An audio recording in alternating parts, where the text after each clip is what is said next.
So today is a big day. Well, I say today. Tonight is a big night. Awoken Reyes finally releases. And that's all grand, you know. Very special, very hype. But a banner also comes along with them. Now, of course, you can't summon Reyes. He's the main MC. You get him for free out the gate. So who is going to be on this banner? Well, we talked about a few of them in last video, but we have Groitz and... oh, God, I forgot her name. Tammy. No, not Tammy. Girl from Pokemon. What's her name? Cynthia. There we go. But they're not the only ones on the banner. You also have Nurum and the girl Ritz. So yeah, this is the banner that's going to be out tonight alongside Awoken Reyes. And I'm just going to say it. This banner is kind of bad. You have one unit that has the possibility of being pretty strong in one game mode, which is the mines. And then the other units are kind of just either fun or not that great. So let me tell you how I feel about all these characters individually. Groitz, ugly. Hate him so much. His kit though, I'm not too big of a fan of it. Like I mentioned before, he's a boss character, and if you don't know about the Liberation mode, or isn't it on global called Revelation, something like that, it's very similar to that of like Magia Drive and all that, where you have to get 200 art gauge, and then once you get 200 art gauge, you activate your true art, and then upon activating your true art, you go into this boss form. Boss form, of course, replaces your equipped skills, new skills, because you get 3 additional skills. Your skill gets changed, and then your true art changes as well. If you guys have seen the Emmy videos, you know how this works by now. And the thing about Groitz is that he is a... how do I want to put it? He's a unit that scales off of status effects. Now, any unit that scales off of a specific status effect or status effects in general, I don't really like too much. You can make them work, but in higher level content, it's not the best. His main way of scaling his damage is going to be through the use of poison. Is that even though he does scale with poison, he doesn't necessarily need it to do the big deeps as well. He just needs to inflict it on the enemy once to get his benefit of his passive, because the more that he poisons somebody, the more damage that he gets. And with that being said, I believe this character will only be good in the mines, just because there's a lot of ads that you can poison before you get to the boss. So you can rack up this extra damage, and then once you eventually get to the boss, you go into your liberation, or maybe you're already into your boss form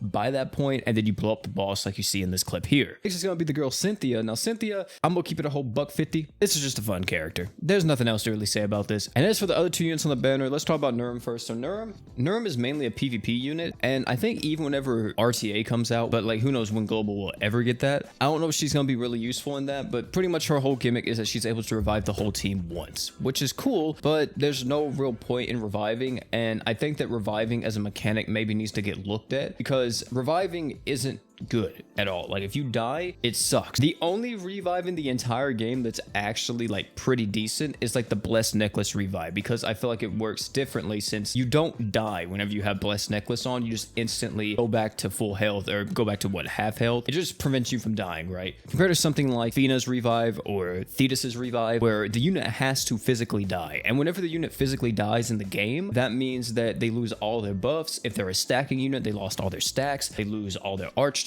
all that type of stuff. I think that maybe revives as a whole should maybe be looked at, because right now I just feel like it's kind of useless unless we're talking specifically about Blessed Necklace. If we're not talking about Blessed Necklace's revive, then all the other revives in the game are kind of just whack. Now lastly, we got the girl Ritz. Ritz, I like her. 100% crit damage up, 100% crit rate to the whole team. On top of that as well, you're able to buff up your own attack by 100%. She also has an effect that's pretty good in RTA, which is really what she's like meant for. She was an RTA unit, but of course, you know, that's not out yet on global. Either way, cool unit, does some big deeps, can help your team do some big deeps, and yeah, that's about it. That's all I want to say about her. Solid all around. And now we get to the verdict. Should you summon on this banner? To be honest, I can say you could skip this. I don't think you're missing out on much. If anything, I could see some people summoning on the true weapon banner that will be coming out with this banner, because it does have Reyes' new true weapon on it. All these characters will eventually, or most of them, are already on like forever summons, so you could just get them from a forever summon if you like really want them. Even like the boss characters and stuff like that will eventually be on the forever summons. I don't think you have to go crazy about them. I think you could easily skip, save up, wait for a Tokyo Revengers reset, because I know a lot of you guys still want Mikey or Draken, or you know, save up and wait for the next crossover, which is what, Blackrock Shooter, or save up for Emperor or whatever. I just think this banner is an easy skip. Thank you all for coming out. It's been your boy P. Tell me down below if you're going to be summoning or if you're going to be skipping, you know, what's your plan going into this banner.